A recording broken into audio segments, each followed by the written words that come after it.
Hola amigos, bienvenidos a un nuevo video. Espero que se encuentren bien, espero que todo esté yendo bien en sus vidas. Ahora me gustaría leer Isaías capítulo 6, creo que ya lo estarán viendo en el título del video. Y bueno, no voy a leer todo el capítulo, solamente quiero leer desde el versículo 1 hasta el versículo 7. Eh, sí, hasta el versículo 7. Dice de la siguiente manera, se titula Purificación y llamado de Isaías. El año en que murió el rey Usías, vi al Señor sentado en un majestuoso trono, y el borde de su manto llenaba el templo. Lo asistían poderosos serafines, cada uno tenía 6 alas, con 2 alas se cubrían el rostro, con 2 se cubrían los pies, y con 2 volaban. Se decían unos a otros, Santo, Santo, Santo es el Señor de los ejércitos celestiales. Toda la tierra está llena de su gloria. Sus voces sacudían el templo hasta los cimientos, y todo el edificio estaba lleno de humo. Entonces dije, todo se ha acabado para mí. Estoy condenado porque soy un pecador. Tengo labios impuros y vivo en medio de un pueblo de labios impuros. Sin embargo, he visto al Rey, el Señor de los ejércitos celestiales. Entonces uno de los serafines voló hacia mí con un carbón encendido que había tomado del altar con unas tenazas. Con él tocó mis labios y dijo, ¿ves? Este carbón te ha tocado los labios. Ahora tu culpa ha sido quitada y tus pecados perdonados. Bien, la verdad es que creo que es un capítulo del cual se puede sacar mucho aprendizaje. Pero lo primero que me gustaría mencionar es que del versículo 1 al versículo 4, creo que lo que podemos, o por lo menos lo que más destaco yo en esta ocasión, es la descripción que nos da Isaías de Dios. Dice, vi al Señor sentado en un majestuoso trono. Y creo que esa es la primera descripción que podemos ver de Dios. O sea, como el primer currículum, digámoslo así, desde este punto de vista, desde lo que vio Isaías.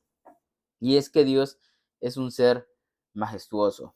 Dios, creo que este es uno de los errores que cometen esas personas que se la quieren llevar de bien quedas, de que son muy buenas, que son muy sabias o son muy, no sé, que están por encima de los religiosos, que son las personas que dicen cosas como, no, la verdadera religión, perdón, es ser buena persona.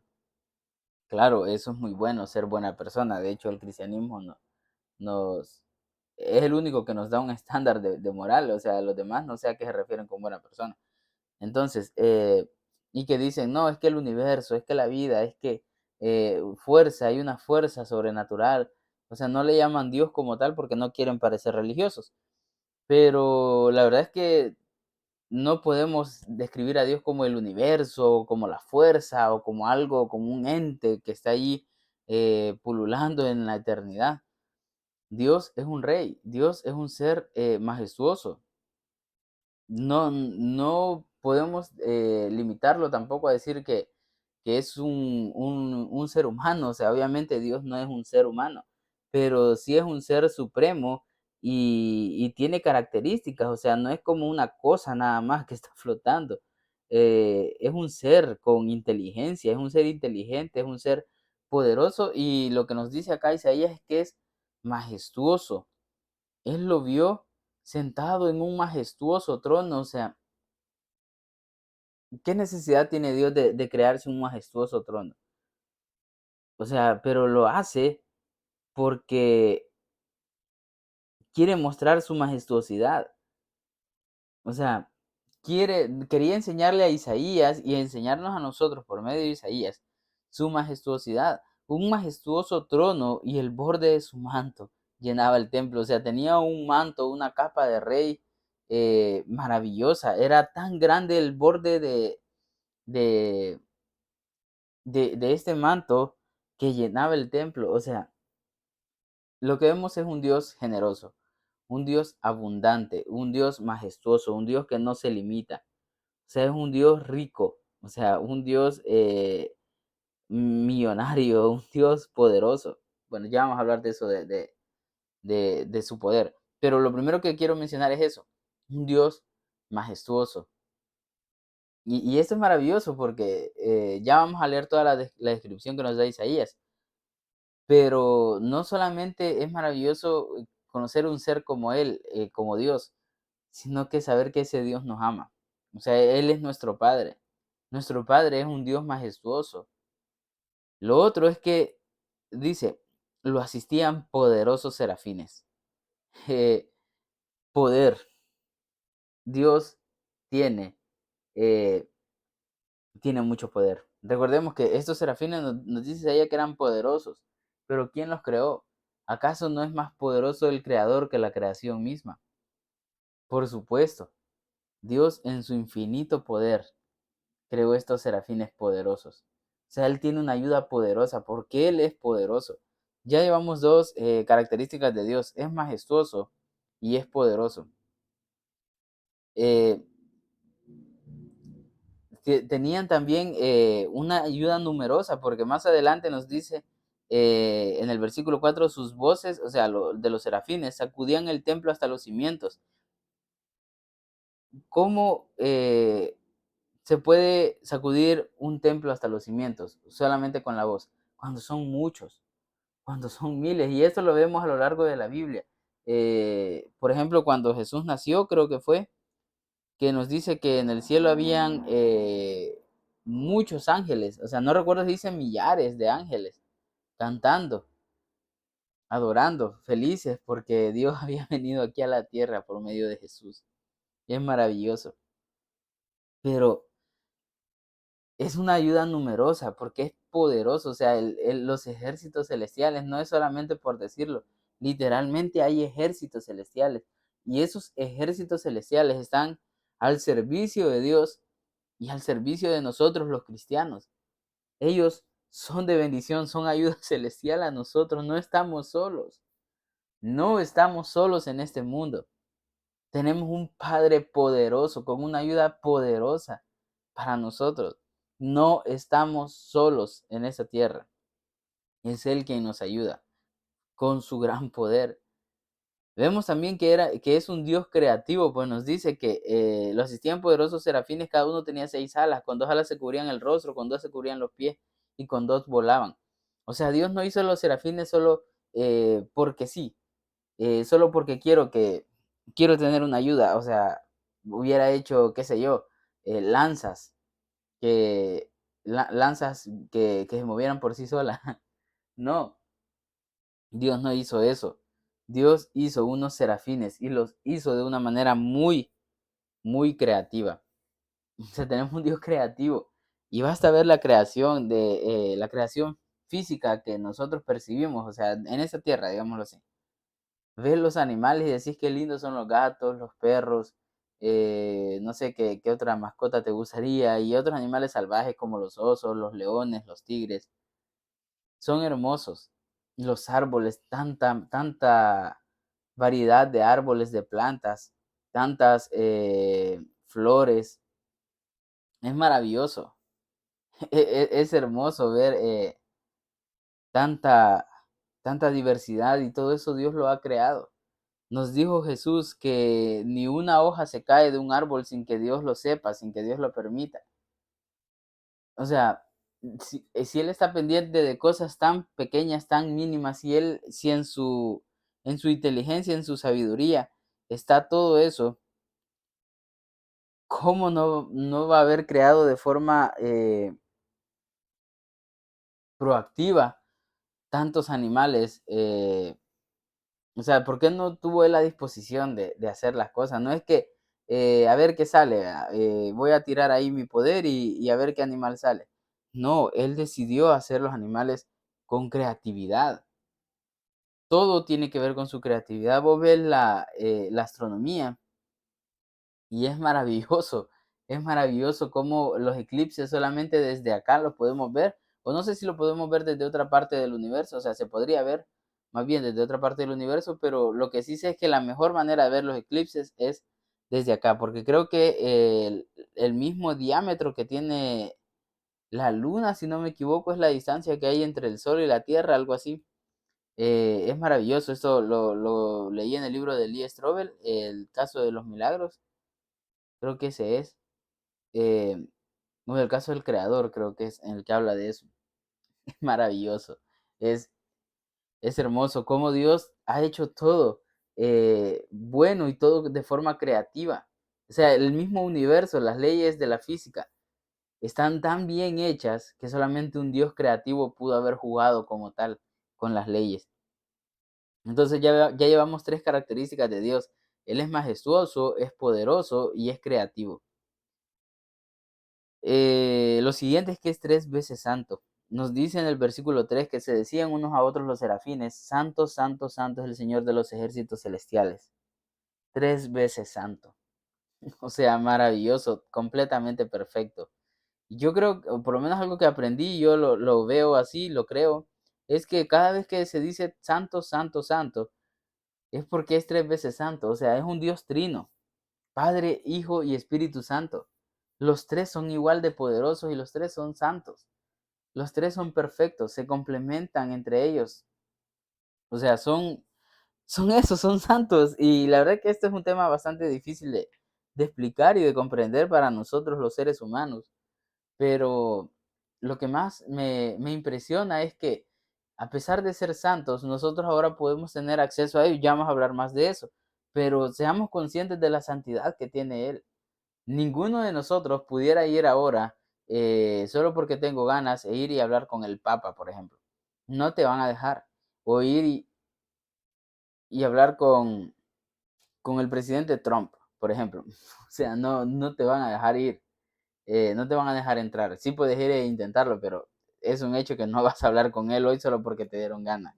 Creo que ni siquiera los empresarios más importantes podrían hacer eso, porque ellos tienen un protocolo y estas son personalidades importantes. Entonces, debido a su importancia, no sé, no lo quiero decir majestuosidad porque tampoco están así, pero se entiende que son personas fuera de lo común, celebridades, personas importantes del mundo, el Papa y Trump o el presidente que vos querás poner o la personalidad que vos querás poner, la persona que te interese, que veas como lo más famoso que hay y lo más protocolario, ¿verdad? Entonces, debido a su importancia, no podemos tratarlos como tal, como cualquier persona. Eh, y así como no podemos hacer eso con ellos, tenemos que ser conscientes que con Dios es así. Claro, Dios en su misericordia nos ha permitido mencionar su nombre, nos ha permitido hablar con Él, nos ha permitido incluso ofenderlo, decirle cosas malas, desquitarnos con Él, eh, porque su amor por nosotros es grande, pero que esa familiaridad que Él nos ha permitido, que no nos haga olvidar lo santo que es Él, lo tres veces santo. Ya vamos a hablar más de esto con respecto a la posición de Isaías. Pero ya llevamos la descripción de Dios, que es majestuoso, es poderoso, es creativo y es tres veces santo. Nos dice también que es omnipresente, pues su gloria está por toda la tierra. Nos dice en el versículo 3: Santo, Santo, Santo, el Señor de los ejércitos celestiales. Toda la tierra está llena de su gloria. O sea, toda la tierra, todo el universo. No sé si la TLA es, lo voy a buscar. Yo creo que sí es la TLA. Traducción en lenguaje actual, versículo. Dice: Santo, Santo, Santo es el Dios único de Israel, el Dios del universo. Me encanta cuando menciona el universo, porque lo deja en una perspectiva enorme. O sea, el Dios de todo el universo. Toda la tierra está llena de su gloria. Dios está en todo, es omnipresente. Y nos dice también que su gloria, que quiero ver si en el versículo 4, y todo el edificio estaba lleno de humo. Y creo que este humo es la misma nube que estaba en el tabernáculo de Moisés, que cuando Dios estaba allí había una nube que reposaba. O sea, el humo, esa nube, creo que ejemplifica la presencia de Dios. Y bueno, creo que eso, o sea, la gloria de Dios es tan poderosa, la presencia de Él es tan maravillosa, que está en todo, está en toda la tierra, está por donde sea que vayamos nosotros y donde sea que estemos nosotros. Dios está ahí. Entonces, donde vos estás ahora escuchando este video, Dios ahí está. Y si mañana te vas al otro extremo del mundo, Dios ahí está también. Y si estás en el lugar más alto, Dios ahí está. Y estás en el lugar más bajo del mundo, Dios ahí está. Y esto creo que no solamente, bueno, de hecho en esa visión que tuvo Isaías, nos dice, vi al Señor sentado en un majestuoso trono, o sea, fue una visión. No es que Dios bajó a la tierra, o no sé la verdad cómo habrá sido, pero también en sentido espiritual, Dios está en todo. Ya sea que estemos en un buen momento en nuestra vida o que estemos en un mal momento, Dios es omnipresente. Entonces, veamos la descripción otra vez de Dios. Él es majestuoso, Él es poderoso, Él es creativo, es 3 veces santo, es omnipresente. Todas estas características son características de Dios. Obviamente podríamos hablar de muchas más que encontramos en otras partes de la Biblia, y de estas mismas podríamos sacar más seguro.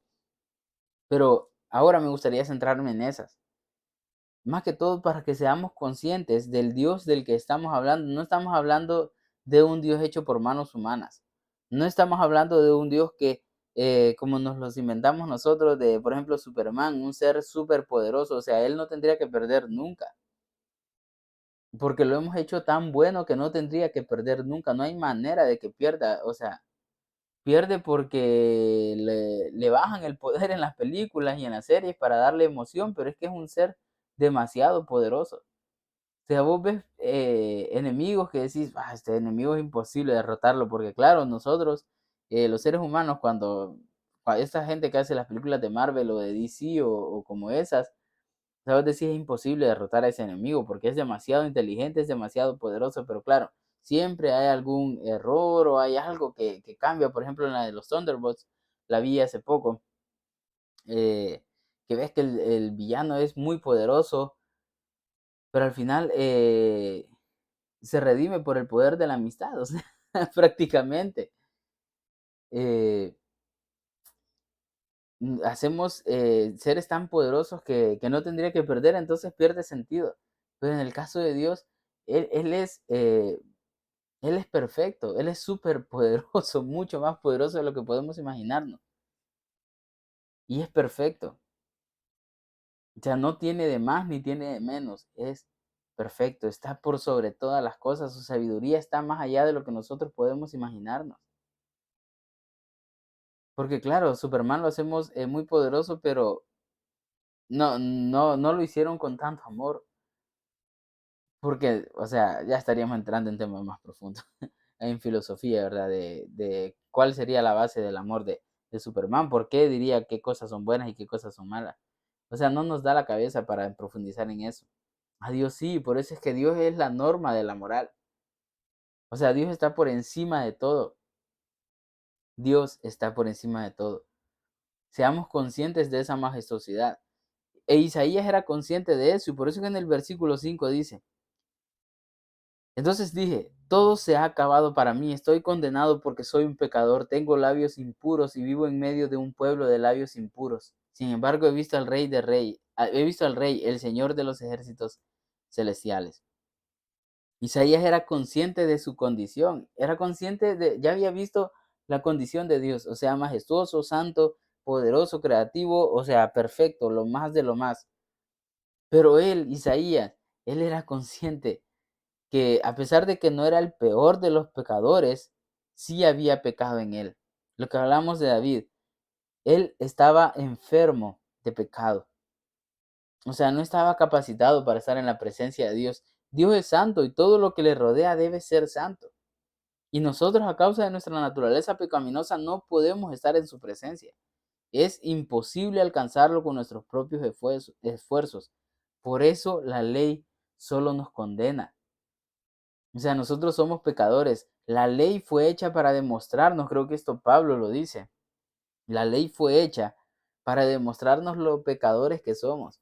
O sea, cuando Dios hizo la ley y se la dio a Moisés para dársela al pueblo de Israel, se la dio para decirle, no tenés que matar a tu vecino, no tenés que hablar mal de tu prójimo, no tenés que envidiar la mujer de tu prójimo, no tenés que envidiar las posesiones de tu prójimo, no tenés que tratar mal a tus papás, no tenés que hablar mal de ellos, tenés que reconocerme a mí como Dios y bueno, muchos mandamientos, tenés que aprender a descansar, muchísimos mandamientos. Pero claro, era imposible cumplirlos todos, porque somos pecadores. Luego Jesús vino y dijo, es que no solamente es con que te acostes con la mujer de tu prójimo, con solo que la desees, con que la mires con lujuria. O sea, ya con eso ya pecaste, ya la cagaste. Entonces, esta ley, la ley de Moisés y lo que Jesús vino a establecer en la ley, nos demuestra que somos unos pecadores y que estamos enfermos de ese pecado y por ese pecado no podemos acceder a Dios. Es imposible.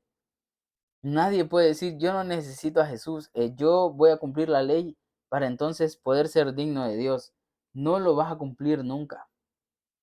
Con solo decir eso ya la estás cagando porque te estás creyendo más de lo que sos. Estás diciendo que Dios es mentiroso. Estás diciendo que se equivocó Jesús con vos y que no tuvo que haber muerto por vos. O sea, ya desde entonces tenés un ego superior al que deberías de tener. Entonces, no somos capaces, no somos dignos de Dios, no podemos llegar a Él. Y seamos conscientes de eso, de lo maravilloso que es Dios, la majestuosidad que Él tiene y lo indignos y sucios que somos. Estamos enfermos de pecado. Siempre vamos a tener que luchar contra el pecado. Ya sea pecado de, qué sé yo, de avaricia, de menosprecio, de lujuria, de glotonería, de orgullo, no sé qué tantos pecados que tenemos, eh, de enojo, de ira, la cagamos mucho, la cagamos mucho y la vamos a seguir cagando siempre. Por eso es que es imposible llegar a Dios por nuestros medios.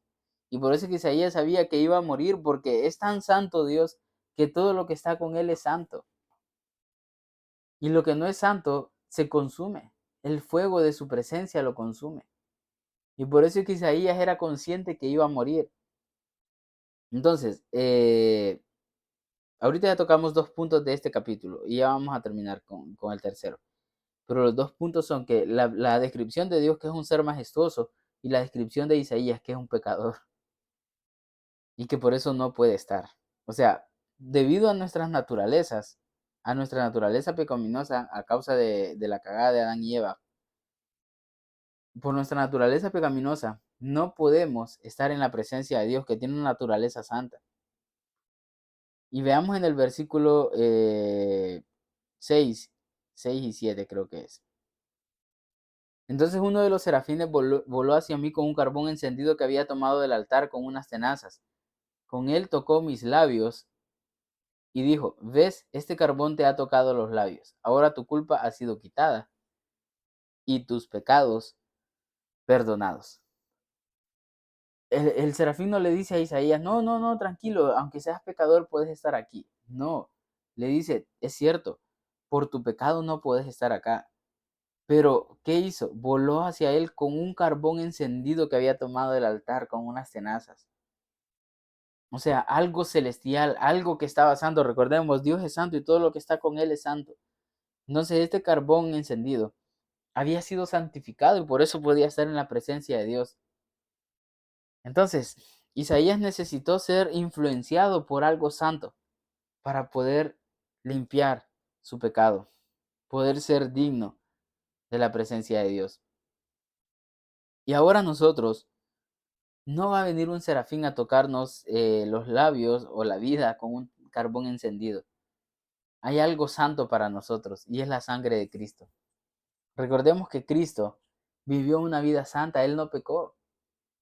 Fue a la cruz como el peor de los pecadores, pero no pecó en ningún momento. Su sacrificio fue santo. Su sangre derramada fue santa. Y ahora ese sacrificio está para nosotros. Ahora ese sacrificio santo, ese sacrificio celestial, Él no se manchó en ningún momento. Su pureza celestial la mantuvo durante 33 años de su vida en esta tierra. La mantuvo pura y perfecta, sin manchas. Entonces, por esa santidad, esa sangre celestial puede estar en nosotros ahora. Podemos tomar ese sacrificio y entonces ser redimidos y entonces ser dignos de la presencia de Dios.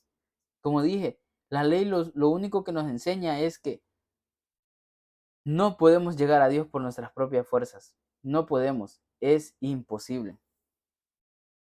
Por eso necesitamos ser influenciados por algo celestial. Y esa influencia celestial que tenemos ahora es el sacrificio de Cristo. Sí, Dios sigue siendo majestuoso, Dios sigue siendo 3 veces santo, Dios sigue siendo omnipresente, Dios sigue siendo poderoso. Y sí, nosotros somos pecadores, nosotros no somos dignos de Él. Pero si nos dejamos, si nos rendimos a Cristo, si nos influenciamos por Él, o sea, nos entregamos a Él como, como un sacrificio vivo, entonces Él nos redime. Y entonces sí podemos ser dignos de la presencia de Dios. Entonces sí podemos eh, ser templos del Espíritu Santo. Vos podés ser templo del Espíritu Santo. O sea, imagínate, ese Dios poderoso puede estar dentro de vos. Por eso es que los discípulos después podían hacer milagros. Por eso es que, eh, por eso es que Pedro pudo caminar sobre las aguas, porque el Espíritu de Dios estaba con él. Por eso es que ellos podían resucitar muertos. Por eso es que ellos podían, ya digo, sanar enfermos, multiplicar. Jesús pudo multiplicar los panes y los peces. Por eso ellos pudieron, porque el poderoso Dios estaba dentro de ellos y ese Dios puede estar dentro de nosotros. Por eso hoy escuchamos de milagros, conocemos de sordos que empiezan a oír, ciegos que ven, mudos que hablan, personas de esclerosis que se recuperan, se sanan de forma milagrosa. Todo eso lo vemos hoy en día. Y no lo vemos de casualidad, es Dios interviniendo por medio de personas que han decidido rendir su vida a Cristo y tener la esencia de este Dios poderoso dentro de ellas. Pero para poder tener esa esencia ha sido necesario rendirse al sacrificio de Jesús y aceptarlo, dejarse influenciar por el cielo. Y entonces tienen el poder de ese Dios poderoso dentro de ellas. Y así lo podemos tener nosotros. Nosotros podemos tener el poder de Dios en nuestra vida. Entonces, si vos querés ser templo del Espíritu Santo, rendite a Dios. Ese Dios poderoso que te ama está dispuesto a estar con vos, pero necesitas ser santo y vas a ser santo por medio del sacrificio de Cristo. Si lo hacemos, el mismo poder que estuvo en Cristo Jesús y que lo resucitó de los muertos está ahora con nosotros. Así que rindámonos a Dios, rindámonos a Él. Y entonces vamos a ser el templo del Espíritu Santo y vamos a poder influenciar en otras personas y van a ver que en nosotros está ese poder creativo, ese poder de sanidad, ese poder, eh, esa santidad, que estamos por encima del pecado, porque es la fuerza, es el poder del Espíritu Santo el que obra en nosotros. Así que, sin más, bueno, creo que cuando tenemos el Espíritu Santo también vemos más allá, no vemos al corto plazo, no tenemos ansiedad por no tengo suficiente o necesito tener esto para ser feliz. No, nuestra mentalidad está por encima de eso, pero esa mentalidad solo va a llegar si nos rendimos a Cristo para poder ser templos del Espíritu Santo. Espero haberme dado a entender, espero haberme explicado de la mejor manera. Gracias por estar acá y nada, un saludo.